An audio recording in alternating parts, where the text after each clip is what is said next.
Hey folks, I'm so glad you're here. Welcome to The Human Show. My name is Trish, and I am a mom, a certified adult chair life coach, and an evolving human like you.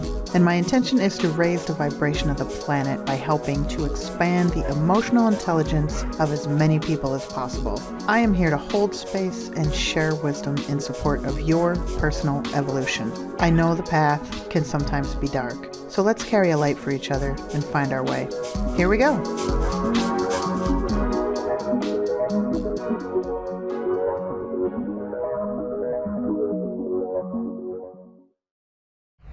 Hey folks, thanks for being here. Today I'm talking about New Year. All the New Years. So happy Gregorian New Year to you, if you celebrate, because it is the beginning of January. So, yeah, we just celebrated the New Year in the United States. And, for me, it was, I don't know, it was kind of uneventful. I mean, logistically and mentally and emotionally, there was no celebration or anything, which, I think years ago stopped doing the big New Year's Eve celebration. We usually just do something at home with the kids. So there was no big celebration, and I don't know, I didn't even care. And, but I did feel kind of sad New Year's Eve, going into New Year's Day, because I felt like, there's this conditioning I have, right? That's around New Year's. And, looking at social media, everyone's talking about their 2025 wrap up and their 2025 review and reflections and then their plans for 2026. And I wasn't doing any of that. I mean, I didn't really want to, but also, seeing all these other people doing it, then there's this feeling of, I'm not doing that. So am I not as good as them? Am I less than? Right? And, that's where this conditioning comes in, that I feel like, we've learned since we were little. New Year's Eve is this big celebration, right? And then you set a resolution for the new year, some new thing you're going to try, or some new commitment, or maybe a recommitment to something that you lost track of. And I did it for a lot of my life. I made the New Year's resolutions, and then, probably by the end of January, quit doing whatever it is I said I was going to do. So eventually I gave up on that. I don't even do resolutions anymore because, I don't think they're productive. And it's one of those things that I used to do just because it's what was expected, like culturally, and just because everyone around me was doing it, I mean, people ask, what's your New Year's resolution? And I would always feel like I needed an answer. So I would come up with something. And,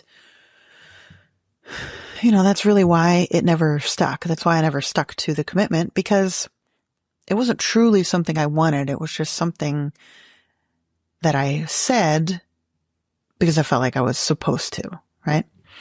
And, like I said, I don't set New Year's resolutions anymore. And if you do, that's great, whatever works for you. I think it is more effective to set intentions, if you want to look at the year that has ended and reflect on it, then I say think about all the things that you loved about the year. Think about the things you did that you really enjoyed and the times that were really meaningful for you. And then how can you make space for more of that in the new year? I think that's a lot more effective way to start your new year. The other thing is you don't have to do anything. I mean, this is so, I said happy Gregorian New Year because, the New Year in the US is January 1st. It's based on the Gregorian calendar, which actually started in 1582. And before that, it was different.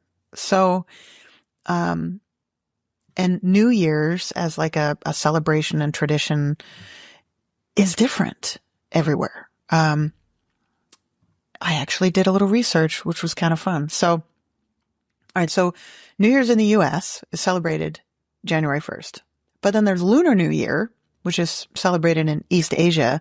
And that's based on, phases of the moon and positions of the sun. And that usually starts, it's somewhere between January 21st and February 20th. So it's not even the same day every year.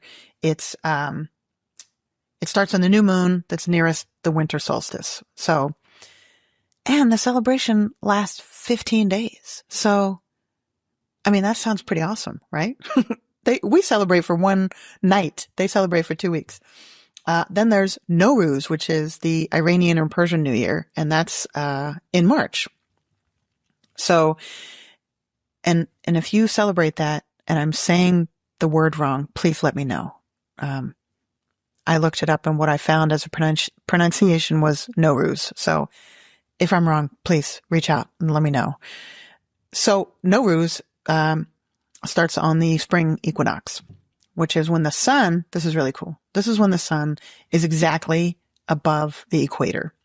And equinox actually means equality of day and night. So, at the equinox, there is equal 12 hours of day and 12 hours of night, which is kind of cool. So that's Iranian or Persian New Year. It's like a celebration of the rebirth of nature. And then there's Songkran in Thailand. Again, let me know if I'm saying that wrong. And that's in April. And that marks the movement of the sun from Pisces into Aries in the zodiac. Then there's Muharram, which is in June, which is the first month of the Islamic calendar. And then there's Ankutatash, which is September in the Ethiopian calendar. And then there's Diwali, which is the Hindu lunar celebration, and that happens in November. And that also takes place on a new moon. And then there's Rosh Hashanah in September, which is a Jewish New Year. So, and that was that was a pretty basic, high level research of New Year's around the world. So if I got anything wrong, again, please reach out and let me know. I am not trying to school anybody on world New Year's traditions here. I would just looked it up because I was curious. And, you know, my point here is that you don't have to celebrate the new year on December 31st or January 1st.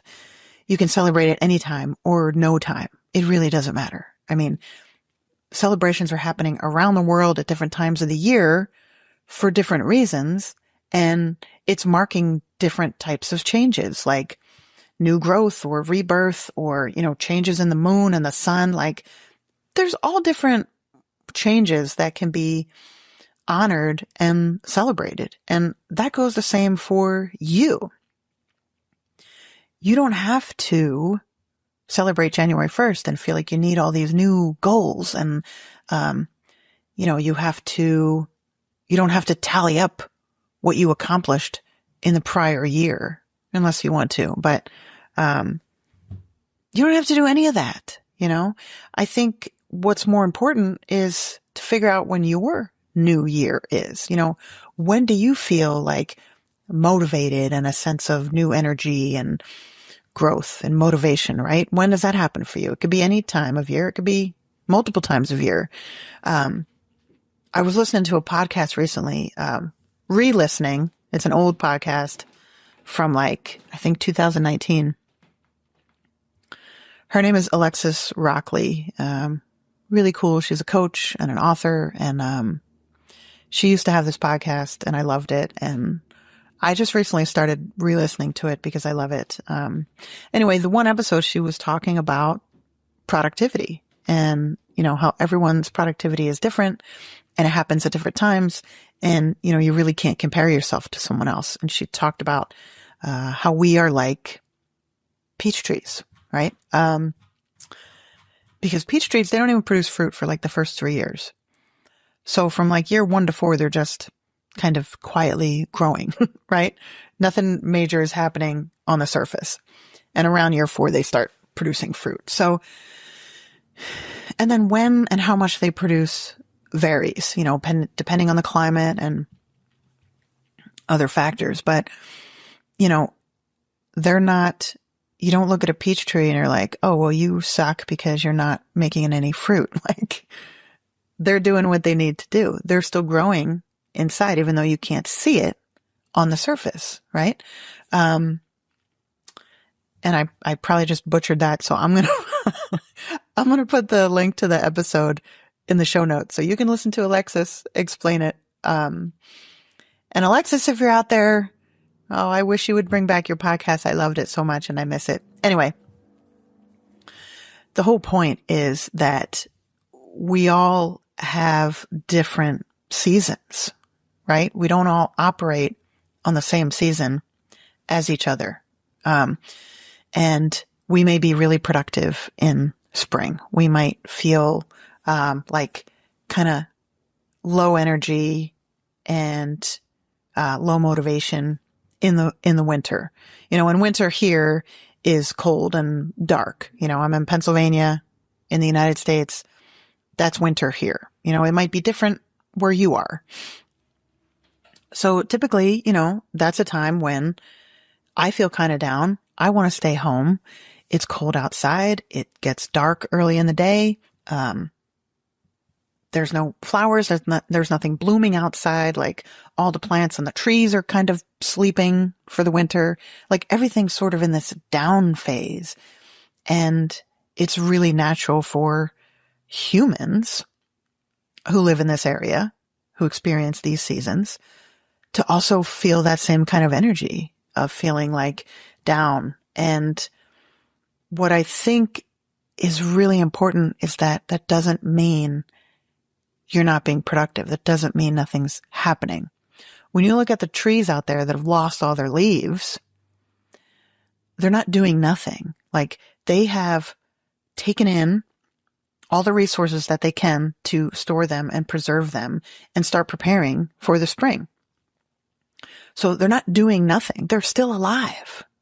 And I think that's really important to remind yourself that just because you may outwardly look like you're doing quote unquote nothing, things are still happening, okay? Growth is still happening, and rest is a really important part of growth.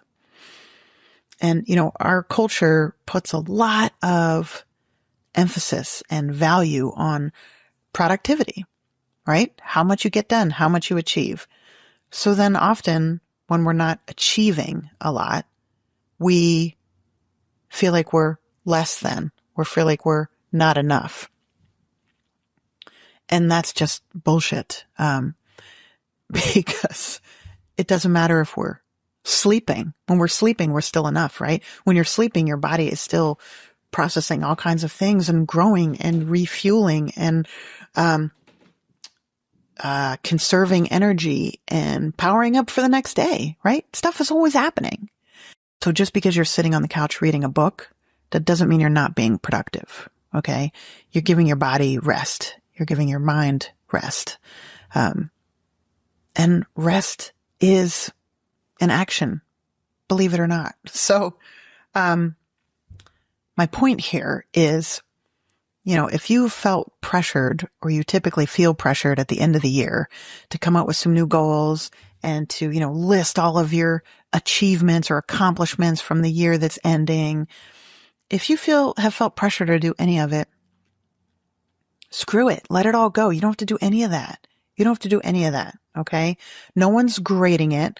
There's no deadline. You don't have to hand in this assignment of your 2025 accomplishments and your 2026 goals. Nobody's looking at it. Okay. So you don't have to do it. And the people who do it, they do it for themselves because that's what works for them. So this is my reminder to figure out what works for you. When is your new year? When is the time of year when you feel productive and like re-energized and motivated and refueled? And it doesn't have to be a certain time of year. I mean, like, we kind of move in waves. We have times of high energy, times of low energy. It's up and down. And it's really important to honor those. Honor the ups, honor the downs, honor everything in between, okay? Because it's all part of our growth. It's all part of our evolution. And the more we can honor it and accept it and stop fighting it, then the more expansive and more fulfilling and more rich our whole experience will be of evolving and growing. Most of us live with a lot of conditioning that started when we were kids, and, if we're going back to the New Year's stuff, it's like when I was a kid, New Year's Eve, we celebrated. We went outside and banged pots and pans at midnight. I don't know why anybody thought that was a good idea, but we did it. And then there were New Year's resolutions, right? Even as a kid, I was expected to come up with some New Year's resolution, right? So as I grew and became an adult, I kept doing it just because it's what people around me were doing, because it's what was, expected. And how many things in your life, if you really take a look, how many things are you doing now that are just because people around you are doing it, just because it's the way it's always been done, right? There's so many things. If you stop and take a look at some of the things you do, whether it's at home or work or with your kids, with your family, how many things are happening? Are you participating in or perpetuating just because it's the way it was done? It's the way your parents did it, your grandparents did it, it's the way your neighbors do it. Like, there's so many things. And I'm not going to get into all that today, but, the reason I wanted to do this episode is because it's the start of the new year, and a lot of us have conditioning around that. And there are these expectations. And because of that, some of us can feel like we're not good enough. We might feel like we didn't do enough in 2025. We might feel like we need to do more in 2026. And, the only expectations that matter are yours. So think about what you want your expectations to be for this new year, or don't. You don't have to do that just because it's the beginning of January. You can just think about, hey, what do I want to accomplish this coming week? How do I want to feel this week? How do I want to feel going into my day tomorrow? It can be as simple as that. But the reminder here is get in touch with what's important to you and what helps you grow and what helps you support yourself and, feel like you're moving in alignment, not on someone else's timeline, not in someone else's alignment, right? So, yeah, I guess that's it. Just some stuff for you to reflect on and mull over if you want, but you don't have to. There's no expectation here. I just really want to, I wanted to do this for all the people out there who feel like maybe they feel crappy on New Year's Eve. Maybe if they feel crappy on January 1st. And I want to normalize that because I've been there. And I want to say that it's the reason you feel crappy is because of society's expectations and the conditioning that you're living in. So it's okay to take a look at that and reevaluate and say, you know what, I don't really want that conditioning anymore. That's not serving me. Like, I don't want to follow that tradition anymore. That's not serving me. Start asking yourself those questions, start being curious about that. And yeah, ask yourself when you feel like your new year really is and celebrate that, maybe it's the middle of March. Maybe it's the middle of June. Who cares? Celebrate it, right? And, when I say new year, I'm thinking things, think about things that you want to release, you want to let go that aren't serving you anymore, and think about what you want to bring more of moving forward. And like I said, that can happen anytime, any day. You can do that. You do that every week if you want, right? But that's important. That's an important evaluation to do once in a while. Like, what am I holding on to that's not serving me anymore? What do I really love? What fills me up? And how can I make space for more of that? Okay. Anytime is a great time to ask yourself those questions. So whether it's January 1st or any other day. So, anyway, again, if you have any thoughts about New Year's celebrations around the world, about your own New Year's stuff, I'd love to hear it. Drop me a line. If I messed up any of the information on celebrations and other cultures, drop me a line. Let me know. I'd love to hear about it. And, yeah. And, as always, you are enough just as you are, and you are loved. Make a great day. Hey, before you go, if you enjoy The Human Show, you can help me spread the word by sharing it and leaving a review. Thank you.